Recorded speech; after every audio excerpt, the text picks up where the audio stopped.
your seatbelt. It's going to be a bumpy ride. Chrissie is hilarious. Chrissie, have you ever heard of the comedian Basha K. Ali? No, that sounds like something you yell out before you blow up a plane.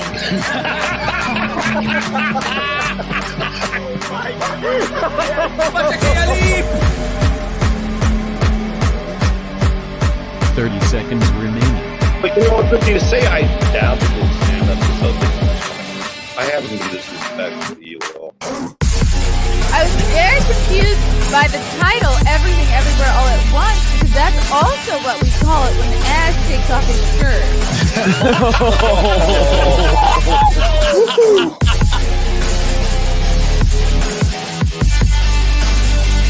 I shouldn't be up here.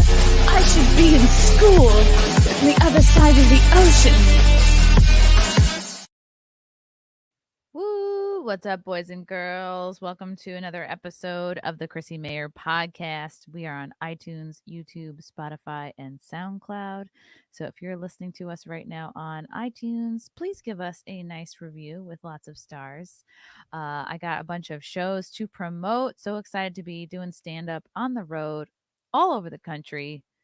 If you haven't been to one of my shows yet, boy, are you missing out on some lulls and good times. I'm going to be in Connecticut in a couple weeks. I'll be in Bridgeport at the Stress Factory Comedy Club on Thursday, October 20th. Come on out. It's going to be a super fun show. A little autumnal pre-Halloween show. And then we got the Comedians of the Compound at the Orlando Improv on Thursday, October 27th.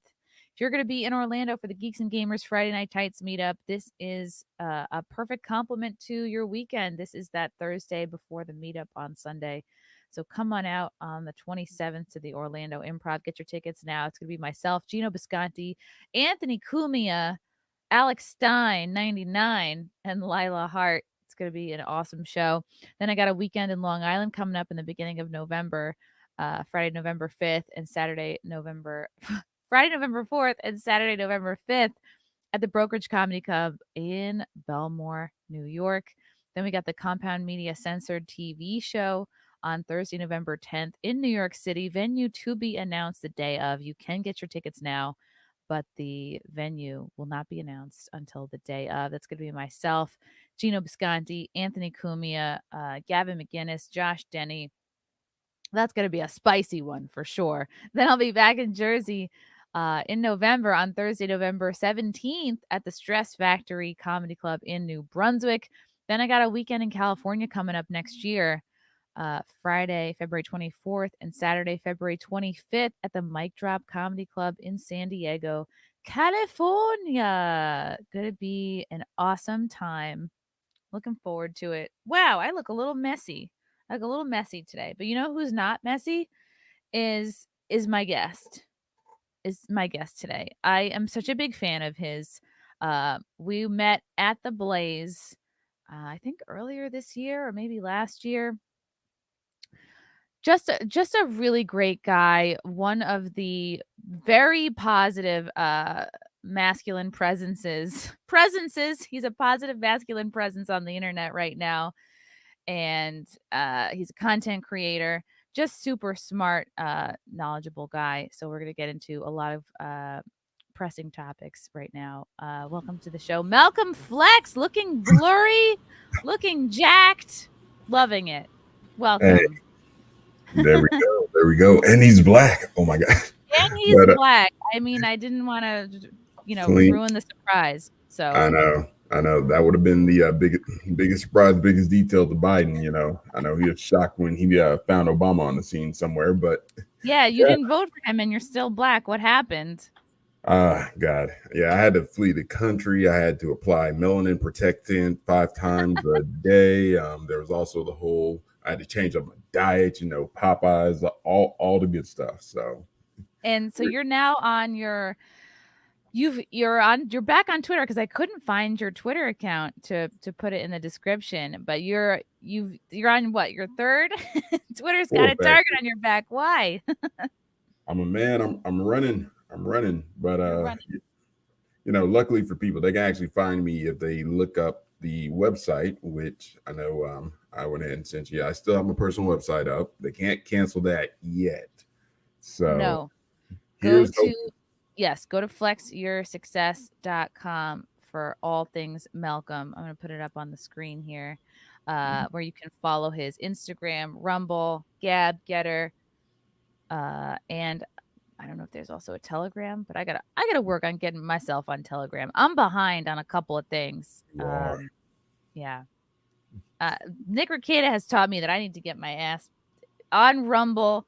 I think my stuff is automatically goes on to Odyssey. But yeah, when do you feel like you started getting on the nerves of the establishment?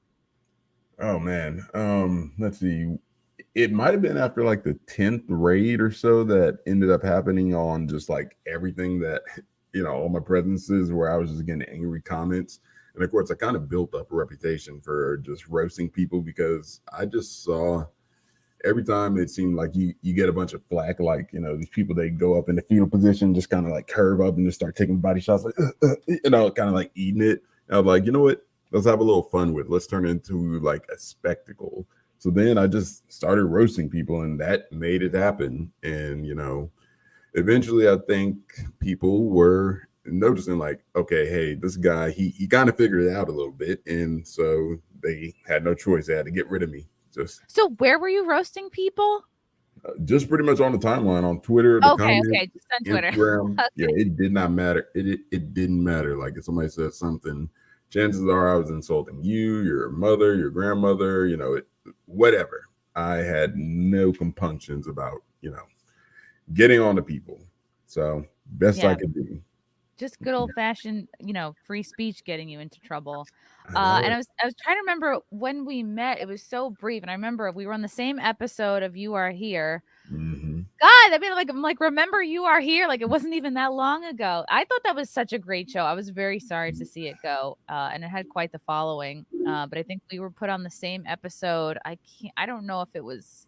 It was December, I think. Oh, it was December. Okay, wow. Because I remember, because I was like, man, Texas is nice this time of year. Like, we're leaving Alabama, it's dry. I need chapstick, my lips are cracking and all that. Then you go to Texas, it's just like, hey, everything's good.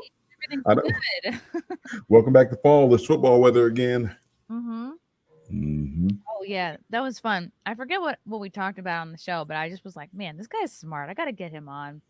And I think you champion a lot of values that I think the powers that be are really trying to destroy, like fitness and family and free thinking. The 3 F's. Yep. Well, probably more F's, but it's not that kind of show. Okay, this is an afternoon show. All right, get your mind out of the gutter, chat. Tell me, let's get a little bit of a sense of I always like when I have a guest on for the first time to get a little sense of their origin story, how you kind of came to be a content creator. Do you feel like a lot of the values you have now were instilled to you by your parents, or is it a bit of a journey? It's definitely a lot of the values came from my parents. That'll be first off. And, I'm just a huge proponent of family. There's one thing that I think a lot of people are missing, and, that's just that familial connection. You look at parents nowadays, they typically, they're pretty disconnected. They're focused on working, focused on providing so much that they forget that, hey, your kid also has emotional needs. So my parents did not, they didn't excuse me from that. I actually grew up working in the family business, helping out. And, that was a massive just impartment of, let's say, just hard work, number one, because I learned from an early age. You get your hands dirty, you do it for some people, and you get money. And, it shaped a lot of what I have here. But then, as I kind of got out on my own, I sort of learned a little bit more about the world work. So I really got family values first, and then I got savvy to everything later on. So I was a little bit sheltered, but yeah, I'm looking at savvy to things later on. Are you talking about like getting kind of red pilled, like figuring out how the world really works? Yeah, I was kind of red pilled from the beginning. I'm talking about just more so, like how people are, kind of understanding social cues, social aspects of things, and understand, I got a late start. I'm not afraid to admit that. I was actually pretty sheltered early on. So, you see this buff kid, but he's also the one that's, finishing the test first, making good grades, doesn't really go out to parties or anything like that. Like I didn't actually go out to my first party until I was like 18. Okay, so you You were know, straight edge. That's kind of nice. I mean, that's like I'd rather have a kid be a straight edge. You always have time to party and make mistakes, but I think if you're making a lot of mistakes early on, like I think it's harder to straighten out. yeah, I definitely ended up making my fair share of mistakes later on. Once I got loose, it was a crash course, man. It's like more life. I really jumped into that whole more life angle of things, but thankfully, because of the parents, because of the family, man, you got the foundation. So you go back to your foundation typically when times get hard. And so I've dug myself out of a bunch of situations, situations that I sometimes go into depth about. Some are memory hold back on, I think, my first or second Twitter. I'm kind of racking them up here. So, Yeah. But Okay. Did your parents did they stress college for you? Like was that did you go? Did you feel like you had a period of getting kind of brainwashed during college? nah. I spent most of my college experience playing sports. So, I'll say this. Typically, a lot of the guys you meet on sports teams are pretty base, to be honest. And to begin with, white, black, you're getting a large amount of people. So you get some of the black kids that come from, the less advantageous neighborhoods, but playing ball was their only way out. Then you get some guys who are, just country hicks in a small town in, let's say, Nebraska, and all they had was football. So, they're bringing conservative values. So I really didn't hang out with a large friend group of people in college. It was myself, my teammates, or, I'm just chilling alone. But my parents were super college, every black family growing up, that's like really big on social mobility tends to skew towards you're going to go to college, you're going to get a degree and whatnot. And so that was a large push for me to go to college. And, I wasn't even inspired by much. Like I was good. There was a lot of stuff I was good at. I was probably a little bit less, probably less mathematically focused back then. So I didn't want to be an engineer. But, the sciences really interested me. But at the same time, I just didn't know what discipline. And so I was like, man, I'm just going to go to college, going to go play ball and get this degree, then get my focus off my back. And I did, it definitely got them off my back, but it took quite a bit to really sort of settle into myself, getting lost on the college way, just like the parties that the bros are having and whatnot, and, having to go to some because it's quote unquote team building. And yeah, I did a lot of team building. Sports for sure is one of the things I was most thankful for that my parents kind of encouraged me to keep going with, and it's more like they just didn't encourage me to stop doing them. Like I once I kind of got in and felt like I had a strength for it. Like I was a gymnast and then I went into springboard diving and then that was it. I was obsessed but they kept driving me to practice, they didn't have to do that, and I felt like it really kept me disciplined. It really taught me the value of hard work and not being a quitter, like above all else. It really ingrained the idea of like just not quitting on something. It's like you're just not going to get better right away. It's going to take, and then you look back, you're like, oh, this dive was perfected over literally years. So it helped me to not just like throw my hands up and be like, oh, I can't. That's what I worry about with so many like young kids today. It's just so easy to shut off a video game if you don't pass a level. It's just so easy to like block somebody or turn off your phone or whatever. And it's like, oof. Oh my God, they're the words. They're the words. It's like, oh my God, my cell phone battery died. I'm not going to class today. I give up. Or they post a picture. They post a nice looking like butt shot, and they only get like, let's say 50 likes instead of the usual 120 because they posted at the wrong time of the day. They're like horrible because like all this social media shit, it affects everyone differently, negatively, but particularly really it goes hard on young girls because there's something about going through puberty and the hormones that are like going in and out of you, and you just are primed for like depression and self-loathing and insecurity. And of course that's when like something like the trans movement can swoop in Mhm. and pluck people off. And it's And that dopaminergic cycle. You got to get those dopamine hits in. Then next thing you know, you're stuck. You know, it's a yeah. drug.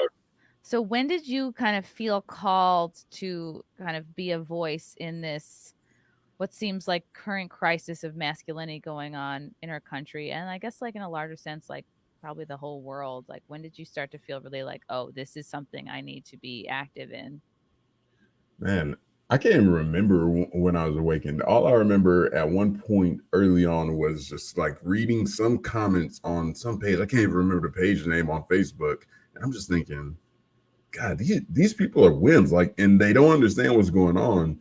And next thing you know, I ended up going and, you know, just making a Twitter account, and I just fell into a group of dudes, you know, the Hoteps early on, and I was like, dang, you know, these guys are kind of base, you know, they're sort of speaking my language. And then next thing you know, I'm sitting up here, you know, just kind of talking to them, you know, vibing with them, understanding a little bit more about them.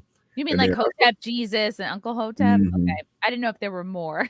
Yeah, I was a part of, I want to say probably that second wave movement. And then after that, it kind of died out. And I think Hotep, he went and did his own thing with Uncle, you know, they sort of took the reins on it, but you know, it really died. It got big, died out, got big again. I came on, you know, we really kind of created an organization and died out, but that was a blueprint for, I guess, what he's doing now with the grifties and all of that stuff. And so, yeah, I got started speaking, and, you know, I was getting a little bit more push, you know, a little bit more virality. I didn't even understand why. But I'm like, you know what? Hey, if I'm gonna talk real stuff and people are gonna get interested, I'll keep on talking real stuff. It'll keep on going. And so that's when I sort of was like, hey, people look, you know, people really don't understand, you know, kind of the hard work and the values thing. And, you know, that's just by virtue of how they grow up. Like, you know, not everybody has the advantage of seeing how like having your own business works from an early age. You know, that's something that I had that was just sort of a distinct advantage, like understanding that truth doesn't get revealed to everybody until a little bit later on. And, you know, it's like white or black, you know, I felt like I just had kind of a unique blend of experience, knowledge, as well as just, let's say, presence when it came to talking to people, or, you know, just sort of being able to relate, that made me a great way to just convey a message. So I don't know. It was probably around 2015. It was closer to when the Trump, when Trump was really getting going. Yeah. And so I was like, dang. And then next thing you know, I'm sitting up here learning, you know, talking to a bunch of political people, and then, you know, we start working politics into it. So it was a weird confluence of events, but I'd say around 2015 was when I really felt like, okay, it's time to get going, you know, time to turn this into something. Yeah, it sounds like you weren't like a super political person, but just by living in the world that we're in now, expressing common sense points, it almost kind of forces you to become politically involved, because you just don't want to see everything that you love and value turn to shit and be destroyed. And you start making these Exactly. connections, you know, with like Hotep Jesus and also Jack Posobiec. How did you end up connecting with him? Man, I was on a couple of Periscopes. I know that's a blast from the past. A lot of people don't remember Periscope. Yeah. But I was on a few Periscopes, and, you know, I was just saying some base stuff. You know, Jack was and there were a couple of events he was talking about, and, you know, he was at, and I was saying the base stuff. He started to notice me. You know, I started to notice him. It's like locking eyes at the club, or you know. No homo. We're not No gonna do that. homo. Yeah, just But yeah, it was like one of friendly. those situations where, you know, you meet your gym bro, like you see him doing a cool lift, and you're like, hey, I do those too. You know, I do chest presses as well. And like, hey, you want to come spot me? And then next thing you know, we're sitting up here, you know, we're working out together. But That's cool. nah, that was pretty much just kind of how it went. And then next thing you know, we're over here, just kind of jumping on each other's live streams, and, you know, sitting up here shooting, you know, laughing about stuff in the DMs and all that. And I don't know, it's just pretty organic. You know, I don't see making friendships and whatnot as one of those processes, but it was just sort of like, you know, dude's a cool guy. You know, I guess he thinks I'm a cool guy. We still talk, you know, got a couple of secret cabals and whatnot that we're a part of. Can't tell too much. That's classified intel. Mm-hmm. But yeah, In the secret yeah. neighborhood.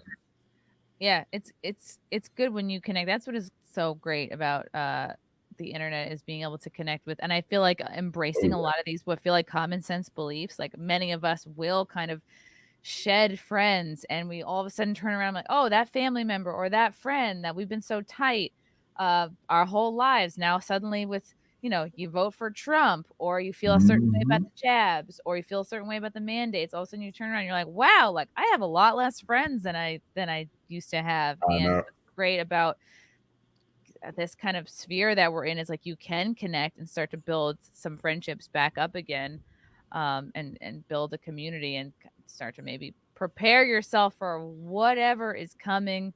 And it is so crazy. I want to get into some topics that have been Oh my God. coming up lately. This one is pretty crazy. I'm going to start with this tweet from Ian Miles Chong. This is unbelievable. This is like actually unbelievable to me. Woman raps in, I wonder who this is. It's probably a small time rapper. Woman raps in front of a Planned Parenthood with the words, "I got murder on my mind so she can be baby daddy free." You're witnessing the death of an empire. I don't know who, did they say who this is? No. I have no idea. Murder on my mind. BDF. I'm BDF, nigga, baby daddy free. First of all, out the gate, it's like you already are either trying to sound like Cardi or Nicki. Like that every female rapper I listen to, it's like, oh, you're just like a Wish.com version of Cardi or Nicki. Like, okay, here we go. Yeah. Got a nigga baby coming out of me, so I'm ABORTING on my way to the clinic. I forgot the plan B. Let's go. Check out murder. Like this is Horse. crazy. I mean, I could play the rest of this, but we get the deal. The fact that like it's not enough for these, for like abortion to be like super like tolerated, but like glamorized and promoted. And I mean, this is such a good example of the glamorization, and it's so crazy. Like it's crazy stereotypical. Like we know where all the Planned Parenthoods are located. Like you could map out where most of them are. Like do Black women not know the history of Planned Parenthood? Do women in general not know the history of Planned Parenthood? But like it's particularly as a Black woman, like to be voting, to be promoting and singing about this is it's just like, oh, are you just a tool? Are you ignorant? Like what? Or like again, this is still. I mean, I think feminism is. I like to think it's in its death rattle, the toxic like liberal feminism. It is feminism. I would like to think that we're sloughing off a lot of the bad stuff, but it just to me seems like hasn't this woman like doesn't this woman have any friends? Like is she? Nah. Is she Nah, those bangs say otherwise. I was about to say that's those are breakup bangs right there. I'm like, I can tell that this woman is going through some interpersonal trauma by those bangs alone. Yeah, but it's like that it's connected, that abortion is connected with staying single because that is the only way to be independent, because over the last few decades, like women have been taught that like men are not to be trusted, men will cheat, men will leave you, don't rely on a man to help you raise a kid. And I'm guilty of it myself. I graduated college believing all of these things, and it honestly kept me from wanting to get married for a few years. And I was able to kind of like work on myself and kind of like shake that off and realize the person I was with, like my relationship was not my parents' relationship, and all my fears were not all going to come true. And it's just that, of course, we're seeing this in a tweet from Ian Miles Chong. We're talking about it, we're analyzing it, but I just think like this is playing in the background of like parties. It gets in. Yeah. It's like a brain worm, It's subliminal. That's how they do. But wrap it up in music. Like I said, it depends. If you're a hard trad calf, like a lot of my friends, Postal included, you're one of those guys that's actually Ian's, pretty Catholic himself. Surprisingly, he's down with that stuff. But yeah, it's nuts when you sort of think about it. But music is what the devil basically, that was his responsibility back in heaven, was creating music. So as a vector, it's one of the few things that can penetrate almost all of your screening mechanisms, things that typically allow you to filter out information. If you ever notice when you got a song playing in the background, you play it for long enough, eventually you'll find yourself tapping your foot to the beat, tap your hand, like, going to it or nodding. It's because it penetrates. So it's like an injection almost. You inject a few words into a song here, inject a couple of words into there, and inject a little bit there, and next thing you know, you're vaccinated. You got the jab. Now your heart's fit. No, I'm joking, but myocarditis. Oops. Yeah. His heart grew 5 sizes bigger that day. But no, next thing but you know, it could be anything that causes that. But that's exactly how it works. And so music is one of those vectors that Satan typically uses to portray his message. And, for me, honestly, when I sort of think about it, I've turned a lot of music off. I usually only listen to podcasts normally, long form content. If I'm listening to music, it's typically going to be words that are, it's going to be words that really don't have a deeper message. It's not going to be party music. So I'm extremely anti-music for that purpose, and most music is just crap. So again, she's promoting abortion. Next thing you know, you're going to see cultural shift. Music, hip-hop music in general is a copycat culture. So people see one thing, they got to come and one up it. It's social media at its finest. And so again, my family, they're big social media people. I'm typically social media to influence and to put something out. And that's sort of how I view it. And you're more output than input. Yeah. Yeah. Like, and I hate reels, bruh. Like, I literally hate. Why? I hate the advent, the creation of reels, TikTok, because again, now you're shortening people's attention spans and you're plugging in stuff like this. Like, how much longer until we start making TikTok reels? Till this becomes like a TikTok challenge where they're playing this song and they're sitting up here showing themselves getting abortions, like right there on the table with the music playing in the background. It's crazy, and part of why there is this definitely like a man versus woman element in our culture, and it's like, I think these women know that abortion is wrong, but they know that's like they got you on that, and it's a way that they can be like, no, you treated me badly, like fuck you, I'm just getting an abortion, there's nothing you can do about it. They know that like there's still plenty of places you can go. It doesn't matter what your reason or excuse is. Like, you can get that done. And it's a weird, very toxic kind of payback, it seems. It is. It's sort of, it's a tit for tat. Like this whole gender war. Like, I know on Black Twitter, they talk about the gender wars where it's like the black women are like, men ain't shit. And then the men are sitting up here like, oh, black women too loud and they don't know how to sit back in the back. And it's just that little tit for tat. But in my opinion, honestly, with stuff like this, it does not go anywhere but further down. Like, think about it. A couple of years ago, when would it have been okay to celebrate and or advertise the fact that you let somebody hit and you let them bust raw to the point where you need an abortion or a plan B? Like that used to, yeah, like so many lyrics about like blowing loads. I mean, it's still in current music. Like you're advertising that you're getting your walls rearranged by a dude and he's not good enough to have his kid. So, I mean, is it an own? I don't think so. Right. But again, that's how the cultural drain works. That's exactly how it works. So it's one of those situations where I think that we need to be cognizant of just, making fun of it, playing the video in the background, like sharing it and stuff is cool. But there are people that will see that and think, dang, well, girl is spitting, hey, them bars, and they start bobbing their head to it, and the next thing you know, here we are. Like I said, we're even in the comments are saying like, oh, it's pretty catchy. Like I was bopping to it. Some people are saying satanic ritual, disgusting, vile, evil. America's on life support. We're Babylon for sure. It's the end of an empire, but really, oh. Yeah, You're yeah. pessimistic about it.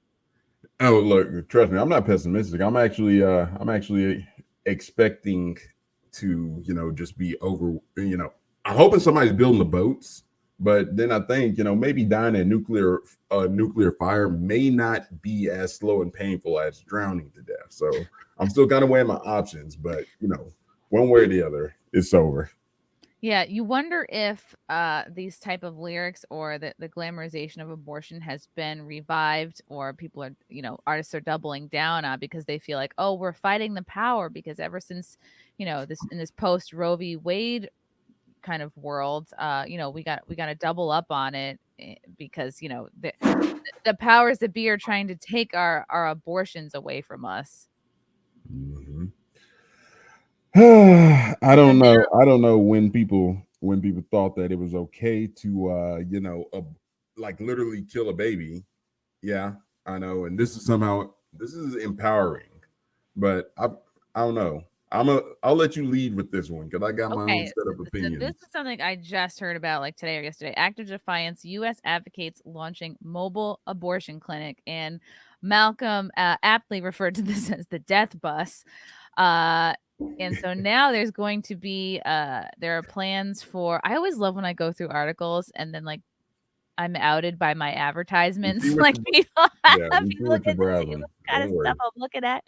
But more than that, the plan to open a mobile abortion clinic in the U.S. state of Illinois aims to respond to what Rodriguez, president and CEO of Planned Parenthood of St. Louis region in Southwest Missouri, said is an increasingly urgent need for abortion services. Illinois has seen a dramatic jump in the number of patients traveling from states where abortion was banned or severely restricted after the United States Supreme Court overturned the constitutional right to the procedure in June. She told Al Jazeera abortion remains legal in Illinois, and people have been traveling long distances from Oklahoma, Tennessee, and other areas to access care since the fall of Roe v. Wade. She said already wait times at a Planned Parenthood clinic in South Illinois, just across the Mississippi River from St. Louis, have jumped from 4 days to more than 2 weeks.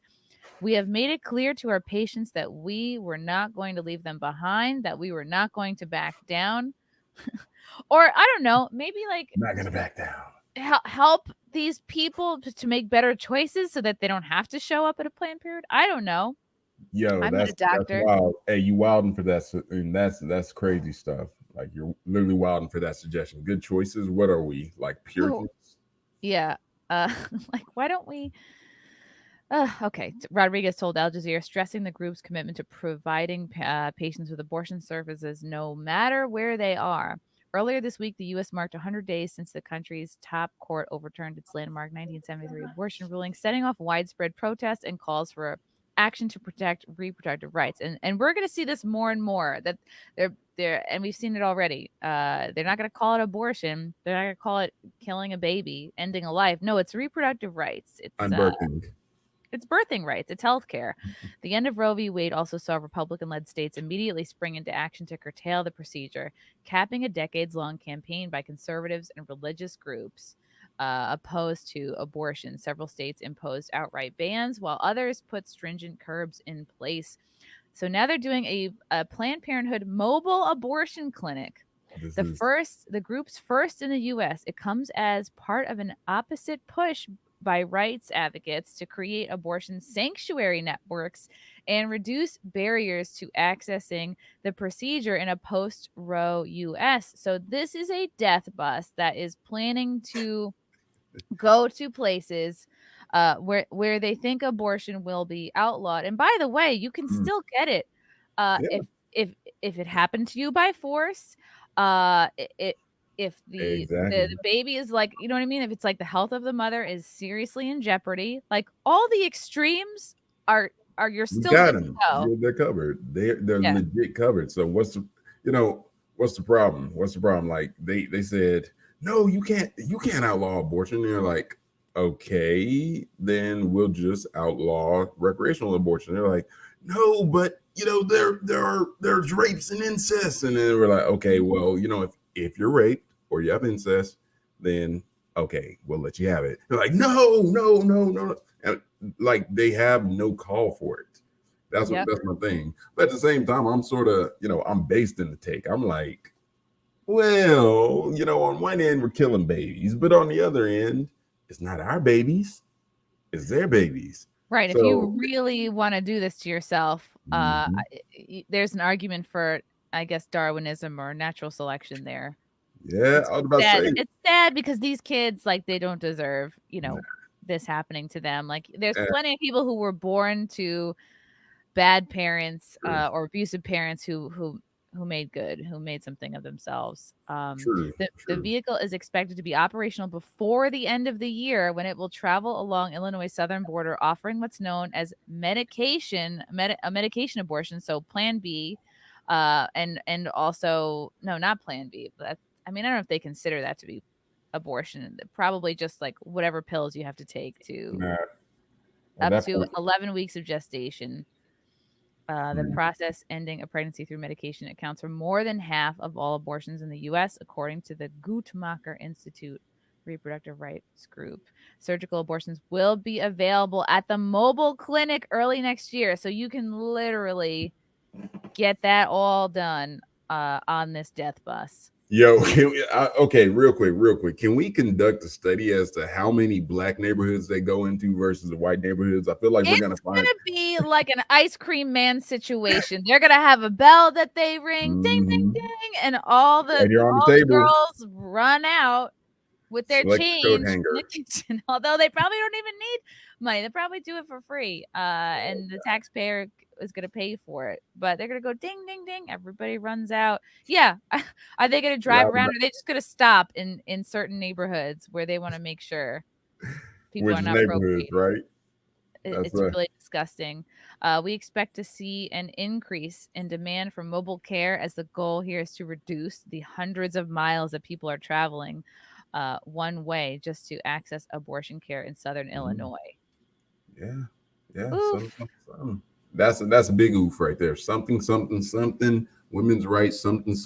Abort them fetuses. I don't know Hmm. how we got here, but here we are. Now we got a bus that comes and it takes your kids. It just doesn't take your kids to school. It takes them to the great beyond and elsewhere. Yeah.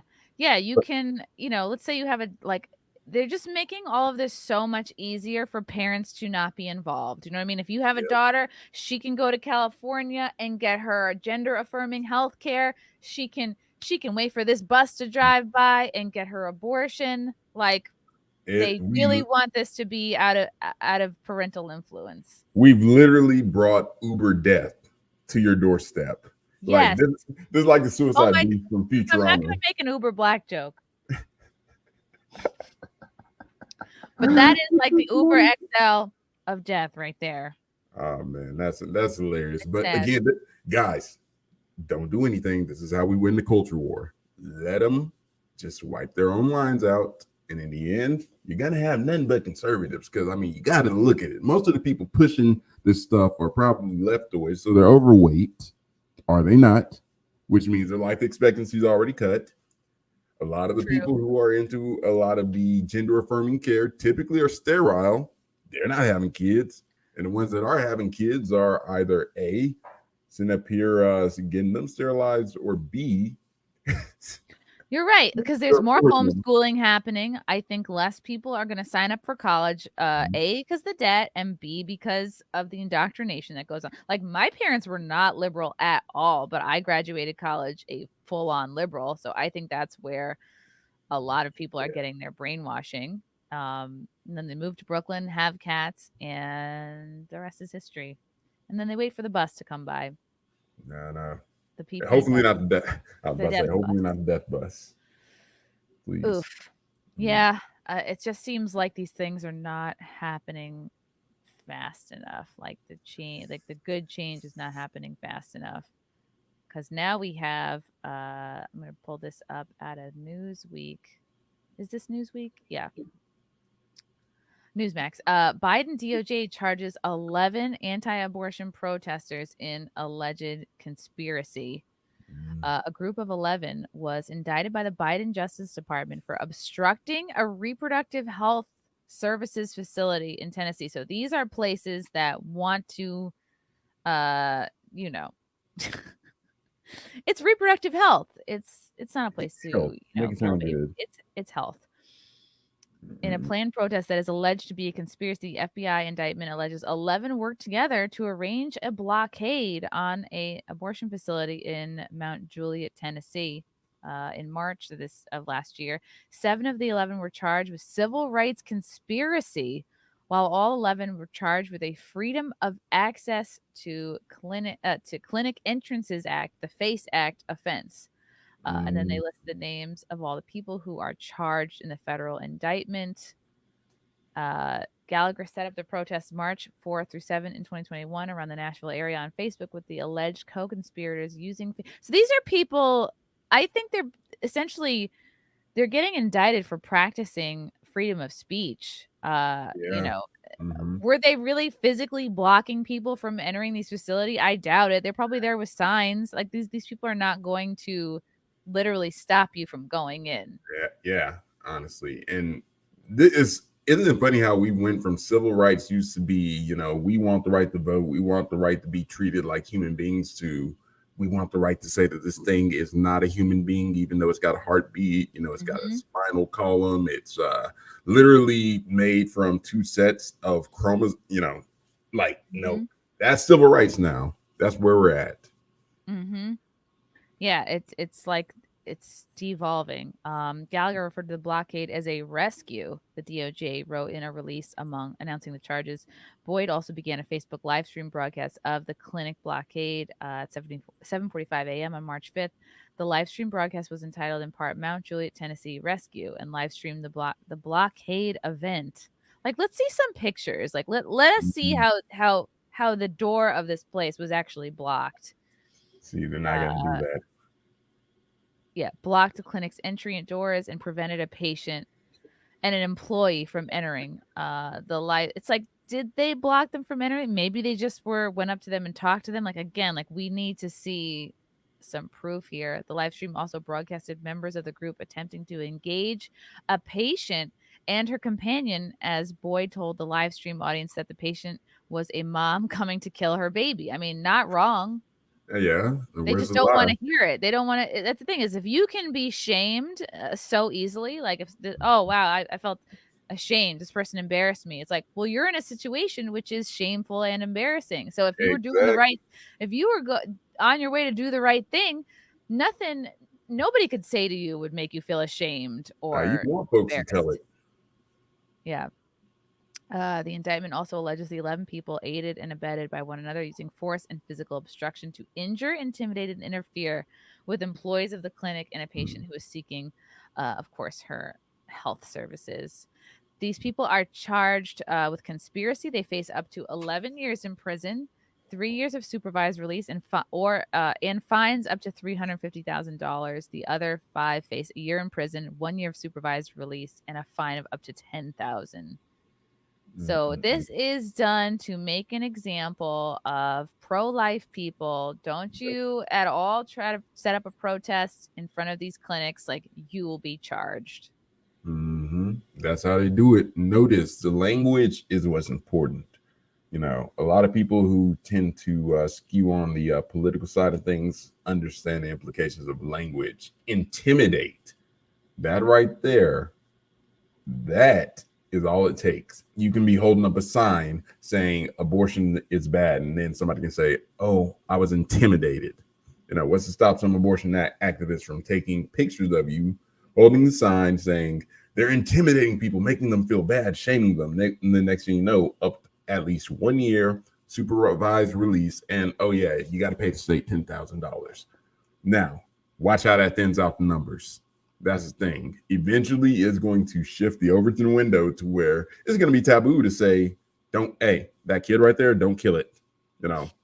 That's literally that's where we're going. Like, living kids. I wouldn't even put it past them at this point. Eventually we're going to have infanticide normalized, and it's just going to be like, okay, you don't like that baby? Yeet it. It didn't come out with the right color eyes? Yeet it. The next thing you know, blonde hair, blue-eyed babies are, kind of in demand, and that's where we go. That's where we go from here. Yeah, it's more than just selfishness. It's, the culture has promoted through our entertainment, our music, like Mhm. you are the only person that matters. Like, don't let a baby ruin your ability to date and go to brunch and go shopping and live your life and make no changes because you are the most important person in the world. Whereas there's so many examples of parents who maybe weren't planning to be parents, but actually becoming parents, made them better people, made them finally take on responsibilities and face the world like adults. They say like, okay, having a kid doesn't fix a relationship, but a lot of times, like, having a kid can kind of fix a person and help you get It your really shit does. together. It really does. But no, this is par for the course. This is what our culture of, just overwhelming indulgence, and also the fact that we've, not paid attention to history and we haven't taught history properly. This is where it goes. You start repeating some of the mistakes. We're literally getting back into the early eugenics movement at this point, except now we got more sophisticated tools and implements to do it. So once again, I don't know I don't know where this goes, but you're gonna have a lot of messed up, mentally ill people, castrated men, women with their tits slopped off. Just Yeah, that's what I mean, I kind of do have bits about this too, but like the reality of it is, like, we are going to have like this next generation of kids as they become adults, like they're going to be suing doctors, they're going to have mega issues with their parents, a lot of people cutting off their parents, like, as these children become adults and realize how the adults in their lives at the time have failed them. It's going to be just a lot of trauma to get through and try to easily. heal from. Horrible, man. That's dark. That is. God, I'm depressed. Let's move to something more upbeat, like pole dancing in schools. You had a rant about this. Mhm. That I saw Poso retweeted, and this is kind of an interesting article here. So Doug Mastriano, this is from Insider, Business Insider, so I'm sure they have like a bit of this already sounds like it has a liberal bent. Doug Mastriano bizarrely pledged to ban pole dancing from schools if he is elected governor of Pennsylvania. And they'll say Pennsylvania State Senator Doug Mastriano, who is Republican candidate for governor, said he would ban pole dancing in schools if he was elected.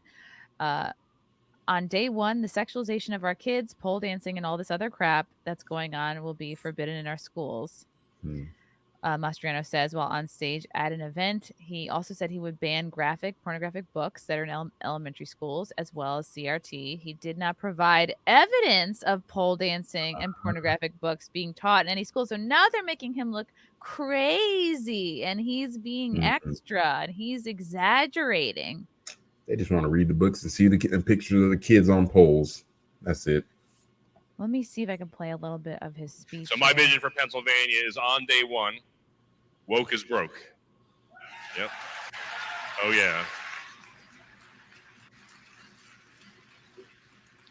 On day one, pronoun games in elementary school are prohibited and banned forever. Yep. Yep. On day one, the parents will have their powers back as they always should have had over their kids' education. Sounds good. On day one, I'll be directing my Secretary of Education for full school transparency and curriculums posted online for all school districts. Wow, I mean, this place is full. Yeah.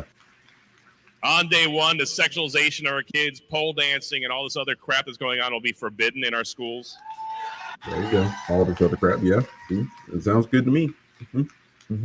On day one, all the pornographic books that are in elementary schools will be pulled out. Yeah. No point. No. And then you have a liberal response to this, which is like, oh, you're banning books. You're censoring the books. Yeah. And they turned it around. On day one and done, critical race theory is out the window. Yep. That's right. But it's not being thought, right? Come on. Oh, but so where could he possibly be getting this from if it's not being taught and there's no proof? They're literally saying, cite your sources, brah. Yeah, they're like, we're fact checking you. Mm-hmm. Hey, where to go from here? Where to go? Like, let's see. Mastriano said that if elected, he would make sure woke is broken, the pronoun games in elementary schools. His comments play on a growing right-wing moral panic, accusing teachers of sexualizing children, which we see on Lips of TikTok, by the way, my words, not the articles, by talking about gender identity and sexuality. Schools have increasingly become the center for culture wars as Republicans have accused liberal teachers of grooming children. Interesting. Mastriano, who has been endorsed by former President Donald Trump. And here it is. This is the whole reason for the article right here. Right there. Trump endorsed this guy. Ah, God. Yeah. So now they're trying to make him look crazy. But if he showed evidence, like if this campaign came out and actually showed pictures of children dancing on poles in school and actually showed and read the pornographic books out loud, wouldn't he be literally just saying like wouldn't he be spreading child pornographic materials?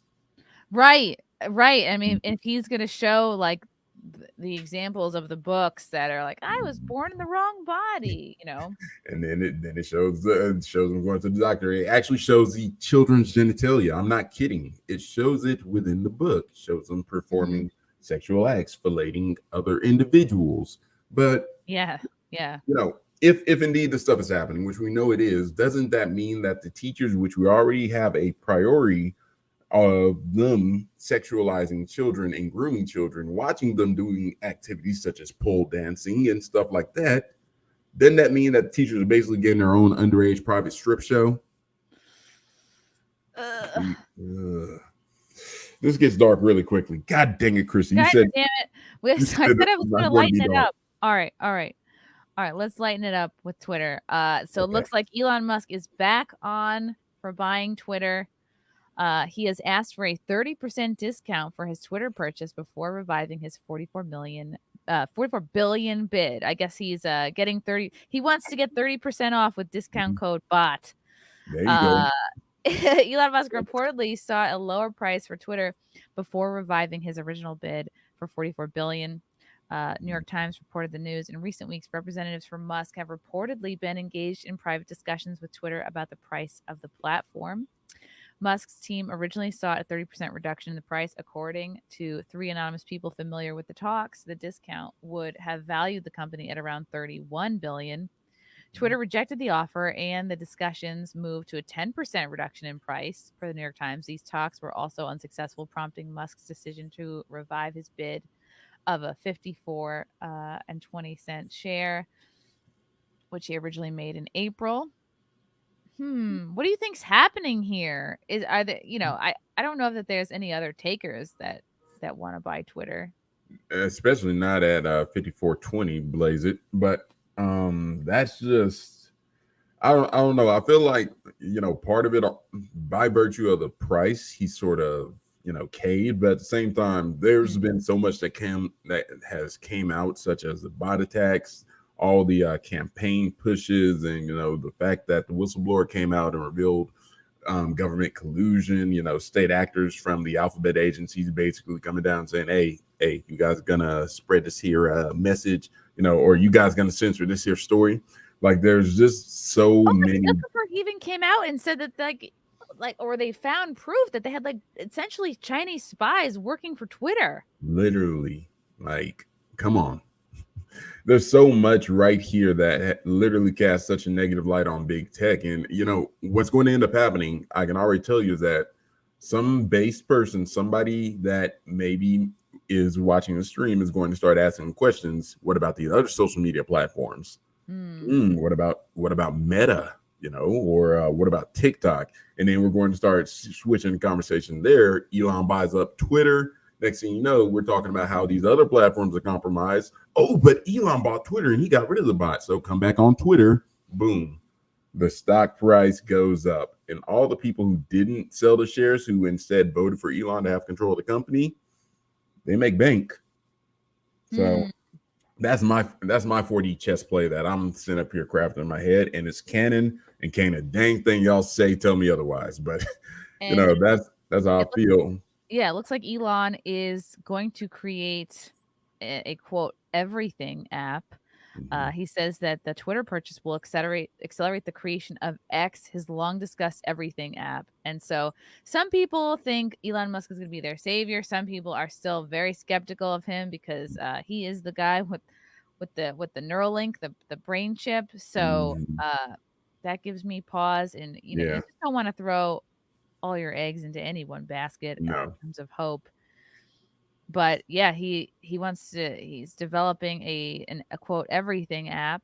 After months of litigation, Tesla CEO is looking to avoid a court battle by offering to buy the social media platform for the price he originally said in April, which is the $54.20 per share. What is this everything app going to be? The billionaire responded to a comment suggesting it would be faster to build X from scratch, saying Twitter probably accelerates X by 3 to 5 years, but I could be wrong. Yeah, what if he takes Twitter and does something kind of nefarious with it?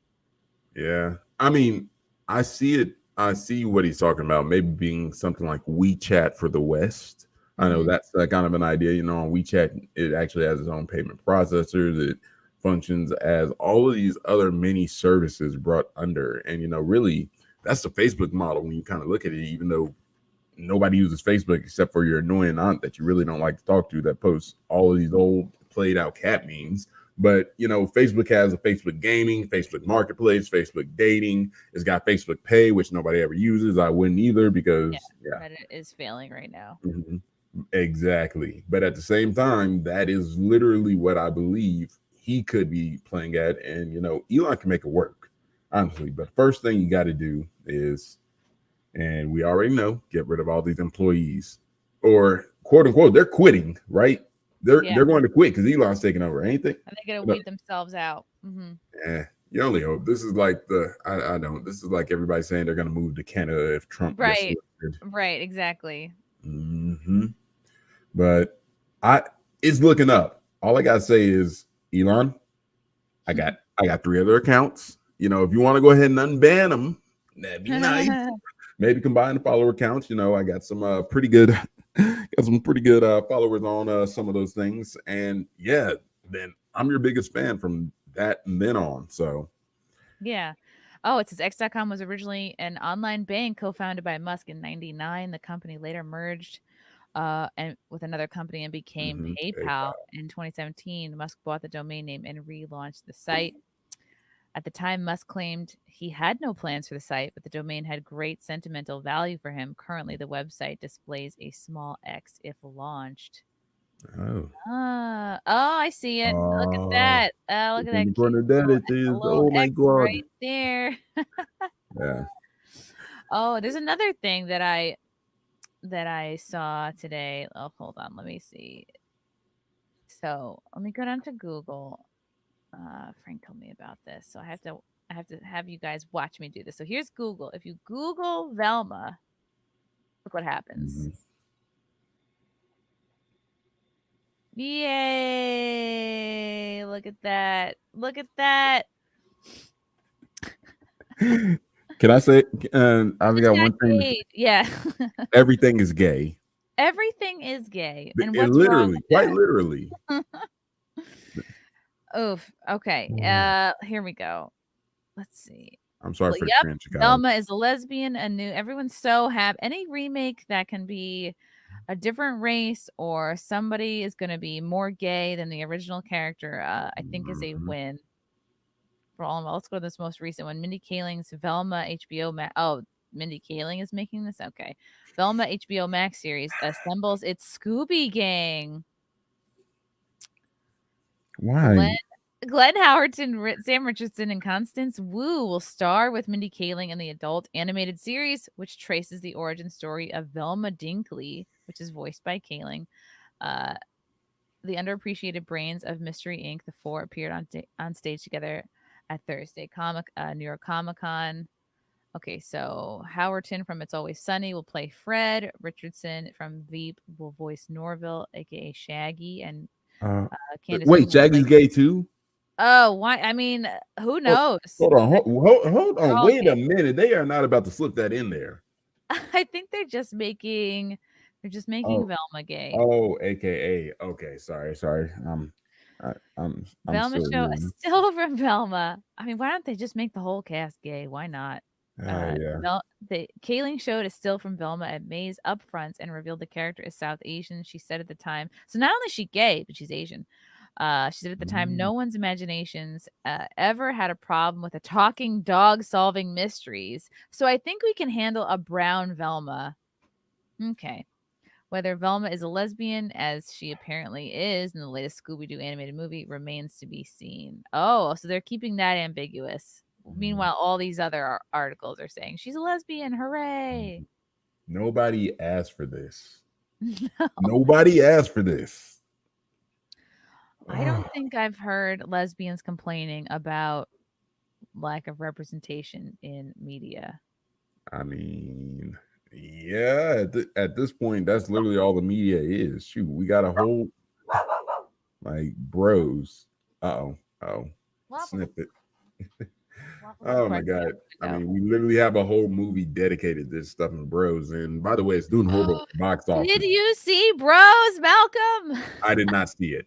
I refuse Don't to see it. Don't see it. Just watch my review. Oh my god. Oh. It was worse than I expected. And I tweeted out a couple stills from the movie. There were two like pretty major orgy scenes in the movie.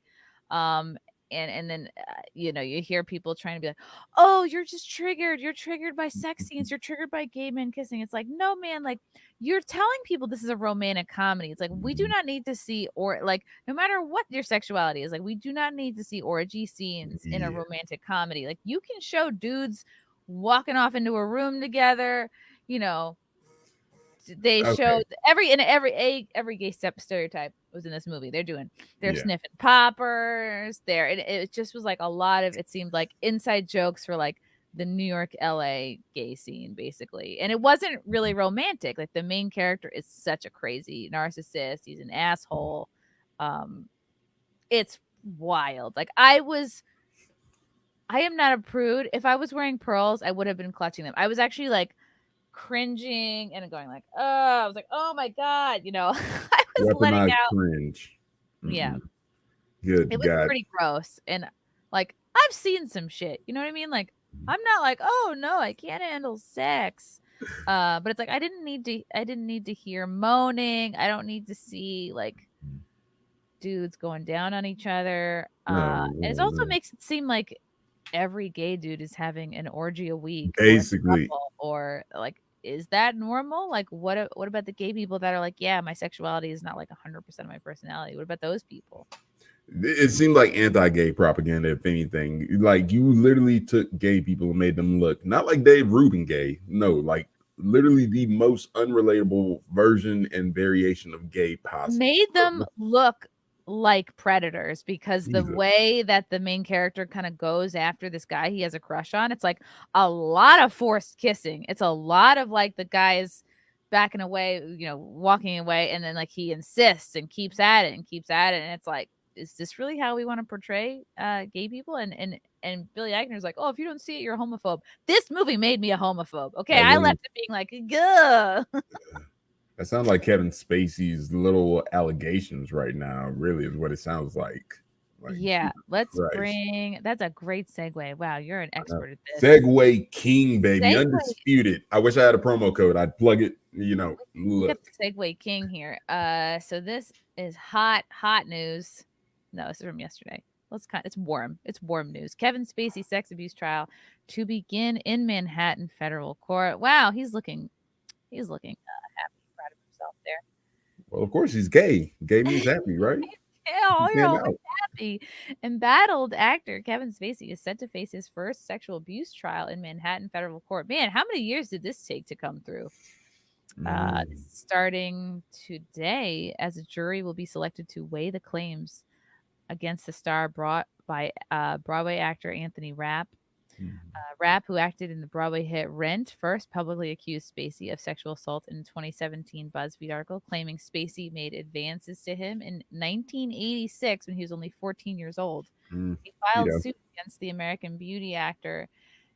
And also, didn't he get a ton of there were a ton of sexual assault claims from just about every person Literally. at that New Vic theater in what was it, London or something like Oh, that. At that point, you got to feel bad for the people he didn't sexually assault. Like, it was most people. It was like Li- everyone but a couple. Like, this should be bigger than Weinstein at this point. Why are we Mhm. not like invoke? Is Hollyweird being Hollyweird at this point? But Yeah. they're not. Where's the pedo allegations? Like, he was 14 years old. Are we just going to kind of gloss over that one? Right. Right. None Oh, they're more. just advances. So Mm. I guess it's okay. He filed suit Okay. against the American Beauty actor in 2020, claiming Spacey, 63, inflicted emotional distress and battered him, also known as grooming, during the encounter at the end of a party in his Manhattan apartment. So he's in his apartment. Yikes. This just sounds horrible. Spacey intentionally and voluntarily and without plaintiff's consent engaged in unwanted sexual advance with a 14-year-old and grabbed then infant plaintiff Anthony infant. Maybe Uh-huh. they meant to say minor. I sorry Maybe that's they meant to horrible. say minor. I think infant is like not accurate. That Anthony Rapp's buttocks lifted him onto a bed and laid on plaintiff's body. Yuck. Literally trying to have sex with a oh 14-year-old. my god. In his statements to BuzzFeed, Rapp, who said he looked younger than 14 at the time, Mhm. described Spacey picking him up like a bride while trying to seduce him. This is serious. This isn't just like a hand on a Why is this shoulder. not front page? Like, why are we still Yeah. not talking about this? This is Major. Ugh. So disgusting. He picked me up like a groom picks up the bride over a threshold, and then he lays down on top of me, Rapp told the news outlet. He was trying to seduce me. Yeah, you think? Rapp said, I don't know if I would have used that language, but I was aware that he was trying to get with me sexually. That is so traumatizing for 14 Yeah. years old. Spacey, whose real name is Kevin Spacey Fowler, has denied the allegations, but initially said he didn't remember the encounter and blamed it on drunkenness if it were indeed true. So now he's trying to backtrack. If I did behave then, as he describes, I owe him this serious apology for what would have been deeply inappropriate drunken behavior. And I am sorry for the feelings he describes have. No, why are you? It doesn't. No, there's no drunken No. apology. Why do you have a 14-year-old in your apartment? Yeah. Period. A couple of questions, context Even clues. if you're Let's back that horse back in the barn. Let's Yeah. figure that one Yeah. out. I am sorry for the feelings he describes having carried with him all these years. Spacey wrote in a message on Twitter at the time. Judge Lewis Kaplan will preside over the trial, which is expected to last through at least the end of October in Manhattan federal court. In July, Spacey pleaded not guilty in London to sex assault charges stemming from allegations that he abused a number of men in the UK while serving as an artistic director. Yep, this is the New Vic Knocking Theater. them Or the down. Crown Vic or some Crown Vic, is that an alcohol? No, maybe it's the New Vic Theater. I don't know. Jesus Between Christ. 2005 and 2013. So this is like he's like sexually harassing basically man's a- everybody at that theater. The man's a predator. Like, let's Yeah. not mince words. A pedophilic predator who also is in Hollywood. I mean, we haven't seen that before, have we? You know, in Hollywood, you got everything. You know, you got Weinstein's casting couch of death. And then you've got people, you know, Alec Baldwin shooting people. Well, I mean, Yeah. And he clearly there couldn't be he a paid pedo out there. the family, by the way. It's like, oh, really? If usually people that don't do something wrong don't have to pay out the family Right. for Right. murdering their person. Mhm. Oh God. Spacey this is not uplifting either, Malcolm. Spacey could face significant prison time if he's convicted of the top count against him, causing a person to engage in penetrative sexual activity without consent. I'm Oh, sorry. damn. So that's the top charge, is that he actually Really? did do yikes. The Huh. former A-lister was hit with the charge of allegedly forcing a man to have oral sex. So this is a sounds like a different person, because I don't think they would have said man if it was him when he was 14. He's set to stand trial in the country in the summer of 23. Oh, this is for something else. Wow. So he's already got this other charge for a trial for next summer. Hold on. Chrissy, do you hear that? Do you hear it? It sounds like a million wood chippers crying out in agony right now.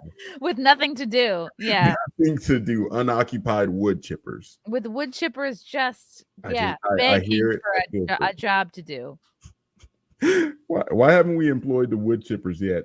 There's so much work. My dad used to be a landscaper. I wonder what he did with his old one. All the trees and other biological material that we need. all the unemployed wood chippers. Oh man, yeah, they need trees to chip. Man, this is looking like a tree with some roots that are really going a little bit of everywhere right now. Yep. Oh. Damn. Oh, thank you. Love TTY Tickle for being a new member. Thank you. Matthew Hammond, Michelle Williams Oscar acceptance speech. Oh, what was that about? Tears. I'm not sure what that's about. Young Pei Chang. Hi, Malcolm. Good to see you on. Hey. Good to see you on the show. Good to be on. Wowie. It's just so scary. Brave new world. Do not, if your kids want to be actors, I don't know. Maybe push them into doing comedy. Literal, hide your kids, well, you ain't got to hide your wife because apparently everything is gay, but still. Yeah. Just in case, right? Yeah, hide your wife from the abortion bus. I was just about to say, your kids and your hide your kids because they're trying to get their nuts and tits, apparently. They're after him. Okay, wanted to get your take on this. So Kanye West and Candace Owens got a lot of flack because there was a picture of them together seen wearing White Lives Matter shirts. They do. Kanye West doubles down on White Lives Matter messaging. Kanye doesn't apologize for offending the mainstream media, and this latest White Lives Matter incident is no exception. Let me see if it pulls up a picture here of the shirts. No, it doesn't. Oh, it did. Okay. Yeah, it was just basically these shirts here. Him with Candace. I guess they're red. Oh my God. As a man who's this is double down and said they do. Good God. Okay, is there anything to the story right now, or is that like good question. Well, my wonder, okay, so I've heard people say a couple different things, that he is just doing this for attention, he's just trying to sell shirts, he's just trying to like poke the bear, or do you think there's something more going on here? Does he just like to be kind of the opposite of the mainstream narrative, or how do you think he feels? I'm not about to craft up some Machiavellian 60-90 chess plan for Kanye West to then appropriate and act like it was his plan all along. But I mean, honestly, it just looks like he's trying to sell shirts. And may I tell you, as a man who spent years eating Popeyes, going to the club, sitting up here drinking Kool-Aid and hiding away from books just so that I can retain my melanin from not voting for Joe Biden, I am offended by that shirt. Like, Jesus Christ. Come on now. I did so much to retain my melanin. Now you're telling me that White Lives Matter too? Like, it's shocking. This is offensive to you. Okay. Yeah. I'm sorry. I'm trying to method act and figure out like where the controversy is here, but like I'm failing. I gotta be honest. This ain't like what is this news? I guess he debuted this at there was a Fashion Week show in France. So Jaden Smith reportedly left his front row seat at the show where he saw the shirts. This is Jaden Smith, who's like 23, 24 years old, the son of the man who got bitch slapped. No, he should have slapped him. Who bitch slapped Chris Rock? Put it out there then. Slap him if you feeling some kind of way. Oh my God. Yeah. So that's your dad. So that gives you a sense of how this kid's being raised. Yeah. Oh God. Ye also got into a public battle with a Vogue editor who called the apparel pure violence. Really? We're calling a shirt violence? That it's exactly the thing. It's like you can get We're getting to a place where you can get put away for your feelings, how you make somebody else feel, and that's the quickest way to clamp down on free speech. So That's that method exactly acting, what's happening with Nick Arcata right now. Oh, he offended someone's feelings, so now he doesn't have a YouTube channel anymore. them fifis, gotta watch some fifis, man. Fifis. So that method acting that I did was actually kind of on the mark. Wow. I need to go to Hollywood and hopefully not get like molested by Spacey. Seriously. Yeah. Early in the week, the rapper shared an Instagram story. Everyone knows that Black Lives Matter was a scam, and it's over, and you're welcome. And how is this a hot take at this point? It sounds like a very good summation of the case right now, or the court. Yeah. Jesus Christ, what do we need to wait for the Black Lives Matter founder to buy like a 5th or 6th home before we, just put that Right. verdict out, or what? How much more proof do you need? Oh God, I'm sorry. Everything is stupid. We're not uplifted. We're not uplifted by this. No. I'm hoping right now it's like going for the high score. I'm just trying to see how depressed we can make it. Oh, Yeah. like cleanse the palate with like a dog video or something. I know this is a stark contrast to our episode of You Are Here, which may still be on YouTube. If you have not checked it out, check out Malcolm Flex's Chrissie Mayr on You Are Here. Yes. You see that segue? You see that? You are the segue king. Definitely Understood. check it out. That was a good episode. Oh man, it was amazing. Malcolm, where can people follow you? Look, it's scrolling down below. Follow Malcolm on Twitter at Mal_FlexUtaro, on Instagram at Malcolm_Flex48, and check out his website, flexyoursuccess.com. What else is coming up for you? Where else can people find you? Well, if you go to that website, www.flexyoursuccess.com, you will also see a link. Hopefully it's working. It might not be a link to my Substack. I'm actually planning on starting out doing videos there, maybe cross-posting them to various different social media sites, including my Instagram, which is at Malcolm_Flex48. Go ahead and see that and follow that if you can.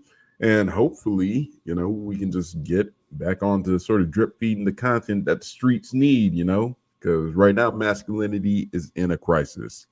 And I say that with a very heavy heart and even heavier biceps. What if someone said, Malcolm, you're in charge of fixing the masculinity crisis? What's your first move? Yeah. Right now we're going to have mandatory squats. Let's see. That's good for everyone. That's great for women too. I know. But hey, it's thick boy season. Thick with the 2 C's, as the kiddos say. Winter is thick boy season, or fall? Going in thick boy season. So yeah. Fall. But no. We got to get back into being masculine. We got to get men chopping wood again, which we might end up doing if our gas supply gets down to nothing. Yeah. We might start chopping wood to stay. They're literally already doing that in Germany. There you go. It's the cycle. Hard times create strong men. There we go. We're getting right. So honestly, just get out, focus on your health, train, start pushing yourself a little bit more, start focusing on creating little challenges, finding those parts of your personality that you maybe don't like that you can actually work on, the actionable aspects, and just start training and, build yourself up from there. Eventually that adversity is going to lead to you developing some more masculine traits. You're going to be more, you're going to be a lot more brave. You're going to want to go out there. You might look for new challenges, and eventually you're really going to only want to associate with people who are on that same trajectory as you. So it fixes, the problem fixes itself. It's just, we're too dang comfortable, calling up the death bus to deliver abortions and Uber to deliver food. And we're too comfortable. Let's get a little bit. Embrace the hardship. Yeah, you got to build yourself up, and then you can build your family up, and then you can build your community up. And the powers that be want everything to come easy. They don't want you to work for anything. They don't want you physically challenged, mentally challenged, spiritually challenged. So yeah, back in my that I missed before. Wait, what were you going to say?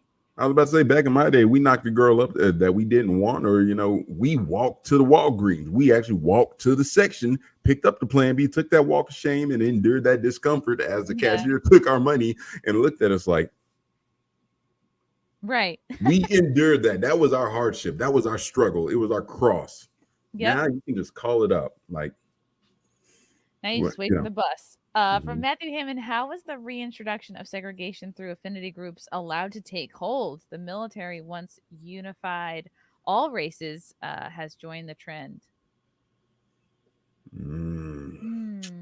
That's a deep one, but honestly, it's one of these situations. Yeah, I would say it's the rise of identity politics. When people started to seek out identity that was extemporaneous to their character and their achievements, then you got into this whole I'm black, so I'm special, and I need to associate with other special people, aka black people, at the back of the bus with me. No white person, you can't come. You get to the front of the bus. Like, you literally have people now pushing for that level of segregation. And the problem is, again, people are delighting in their identity, but it's not the parts of the identity that you actually build up a workforce, the parts that you're born with.